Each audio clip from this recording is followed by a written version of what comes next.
സ്ഥലത്തേക്കും പോകാൻ പറ്റില്ല എന്ന്. ഇതൊക്കെ കഴിഞ്ഞ് കുട്ടീനകത്ത് കയറ്റി കുട്ടീൻ്റെ അടുത്ത് സംസാരിച്ചപ്പോഴാണ് പ്രിയപ്പെട്ടവരെ, ഈ കുട്ടിയുടെ മാതാപിതാക്കൾ തമ്മിൽ അമ്മ ഒരു റെസ്പെക്റ്റും ഇല്ലാണ്ടാണ് അച്ഛൻ്റെ അടുത്ത് സംസാരിക്കുക. ഈ അമ്മ യാതൊരു റെസ്പെക്റ്റും ബഹുമാനവും കാണിക്കാതെയാണ് അച്ഛനോട് സംസാരിക്കുക. അച്ഛൻ തിരിച്ചും അതെ, ഒരു സ്ത്രീയാണെന്ന പരിഗണന, തന്റെ ഭാര്യയാണെന്ന ഇണയാണെന്ന യാതൊരു പരിഗണനയും കൊടുക്കാതെ വീട്ടിൽ സംസാരിക്കാം. അപ്പൊ മക്കളുടെ മുൻപിൽ വെച്ചിട്ട് അച്ഛനും അമ്മയും ഒരു ബഹുമാനം ഇല്ലാണ്ട് സംസാരിക്കും. കുട്ടി അങ്ങനെ സംസാരിക്കുമ്പോ പറയും, അയ്യോ മോനെ അങ്ങനെ പറയരുതേ, മൂത്ത ആളുകളോട് ബഹുമാനത്തോടെ സംസാരിക്കണം, മൂത്ത ആളുകളോട് മാന്യമായി സംസാരിക്കണം. കുട്ടി ചിന്തിക്കാണ്, എന്താ ഇവിടെ സംഭവിക്കണേ അല്ലെ?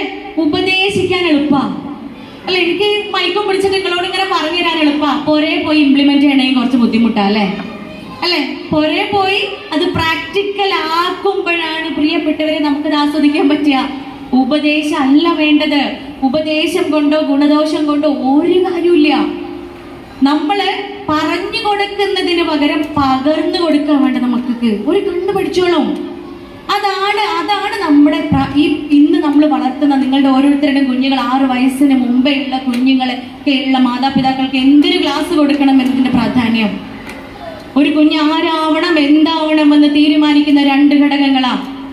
അതിൽ ഒന്നാമത്തെ ഘടകം 50% ആ കുഞ്ഞിന്റെ പാരമ്പര്യമാണ്, ആ കുഞ്ഞിന്റെ ഹെറിഡിറ്ററി ആണ്.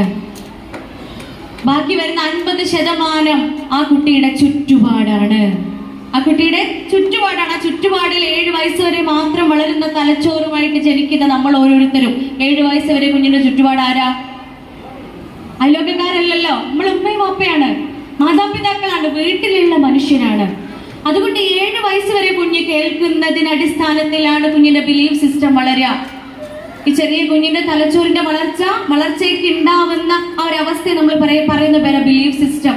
ഈ ബിലീഫ് സിസ്റ്റത്തിനനുസരിച്ചാണ് പാരന്റിങ് എന്ന് പറയുന്ന ആ വിത്തിന് നൽകുന്ന വളമായ സമൂഹത്തിൽ നിന്നും കുട്ടികൾ ഓരോ കാര്യങ്ങളും ആകർഷിച്ചെടുക്കുന്നത്.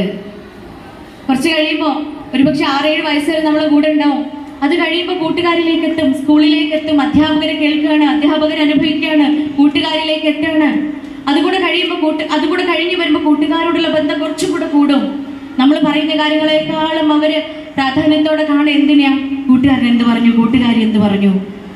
അപ്പൊ അവരിൽ നിന്നൊക്കെ കുട്ടികൾ കേൾക്കുകയും അവരുടെ ജീവിതത്തിന്റെ ഭാഗമാക്കി മാറ്റുകയും ചെയ്യുന്ന കുറെ കാര്യങ്ങളുണ്ട്. ഇതൊക്കെ എന്തിന്റെ അടിസ്ഥാനത്തിലാണ്? നമ്മൾ പാകിയ ആ വിത്തിന്റെ ക്വാളിറ്റിക്ക് അനുസരിച്ചാണ്.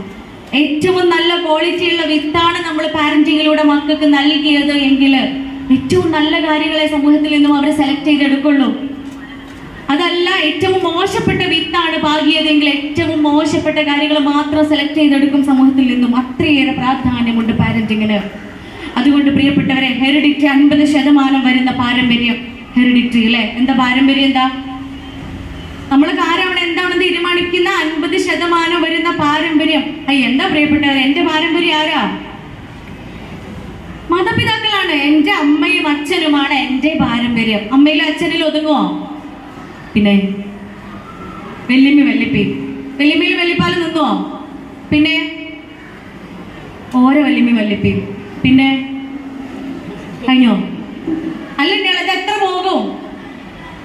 പാരമ്പര്യം എന്ന് വെച്ചാൽ എത്ര പോകും? ജീൻ എത്ര പോകുമോ അത്രയും പോകുന്നു അല്ലേ? നല്ല ബുദ്ധിയുള്ള അമ്മമാരെ കണ്ടിട്ടാ ജീൻ എത്ര പോകുമോ അത്ര പോകുന്നു. അത് തന്നെയാണ് എന്റെ ആൻസർ. ജീൻ എത്ര പോകുന്നറിയോ? 13 തലമുറ അപ്പുറത്തേക്ക് പോകും. എത്രയാ? 13 ജനറേഷൻ അപ്പുറത്തേക്ക് പോയിട്ട് അവിടെയുള്ള ജീന് വരെ ഉണ്ടാവും. ആരുള്ളില്? എന്റെ ഉള്ളില്. ഇതേ 3rd ഇയറിൽ മെഡിസിൻ പഠിക്കുമ്പോൾ 3rd ഇയറിലാണ് ഫോറൻസിക് മെഡിസിൻ പഠിക്കാനുള്ളത്. ഈ ഫോറൻസിക് മെഡിസിനിലാണ് ഹെറിഡിറ്ററി, അതുപോലെ ജീന്, ക്രോമസോംസ് ഒക്കെ നമുക്ക് പഠിക്കാനുള്ളത്. ഇത് പഠിച്ച സമയത്താണ് 13 ജനറേഷൻ പിറകിലേക്കുള്ള പാരന്റ്സിന്റെ, ഗ്രാൻഡ് പാരന്റ്സിന്റെ ഒക്കെ ജീൻസും ക്രോമസോംസും ഒക്കെ നമ്മുടെ ബോഡിയിൽ ഉണ്ടാവും എന്ന് പഠിക്കുന്നത്. ഇത് പഠിച്ച സമയത്ത് ഒരാഗ്രഹം 13ാമത്തെ വല്ലിപ്പാനെ കണ്ടുപിടിക്കാനാണ്. അങ്ങനെ ഉപ്പന്റെ അടുത്ത് ചെന്ന് ഉപ്പ ഞാനും ഭയങ്കര കൂലങ്കുശമായി ഒരു ചർച്ച നടത്തി. 6 ആൾക്കാരുടെ പേര് ഉപ്പക്കറിയാം. 6 വല്ലിപ്പമാരുടെ പേര് എൻ്റെ ഉപ്പ കണ്ടുപിടിച്ചു. 7ാമത്തത് മുതൽ അറിയൂല. അങ്ങനെ ഉപ്പാന്റെ ജന്മദേശം കൊണ്ടോട്ടിയാണ്. കൊണ്ടോട്ടി പോയി അതിനെക്കുറിച്ച് മനസ്സിലാക്കാൻ ശ്രമിച്ചു. അറ്റ് ലാസ്റ്റ് 13ാമത്തെ എന്റെ വല്യപ്പാനെ കണ്ടുപിടിച്ചു. He was Kannan Nair. 13ാമത്തെ വല്യപ്പ കണ്ണൻ നായർ തന്നെയാളെ. അപ്പൊ ഈ കണ്ണൻ നായരുടെ ജീന് പോലും എന്റെ ശരീരത്തിൽ ഉണ്ടാവാം. പക്ഷെ അത് എനിക്ക് തന്നെ ഒരു വിനയായി. ഉമ്മ ചിലപ്പോ പറയും ഈ 13 ആളുടെ സ്വഭാവമായിരിക്കും എനിക്ക് ഉണ്ടാവാന്ന്.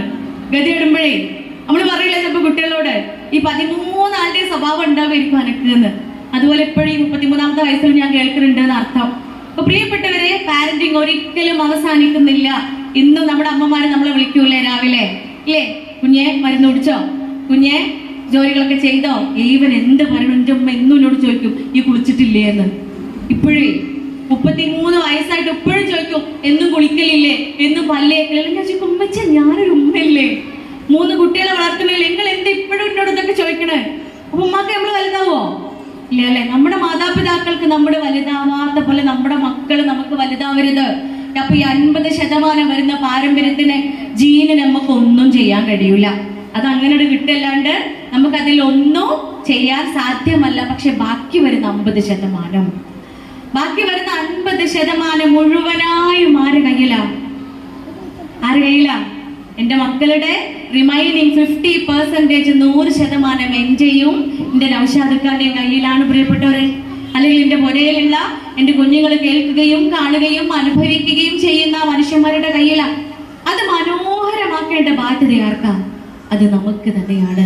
അതുകൊണ്ട് എപ്പോഴും നമ്മൾ മനസ്സിലോ കരുതേണ്ട, ചിന്തിക്കേണ്ട ഒന്ന് ഇതാണ്: എന്റെ കുട്ടിയുടെ, എന്റെ മക്കളുടെ ഏറ്റവും നല്ല റോൾ മോഡൽ, ഏറ്റവും നല്ല മാതൃകയാവാൻ ശ്രമിക്കുക.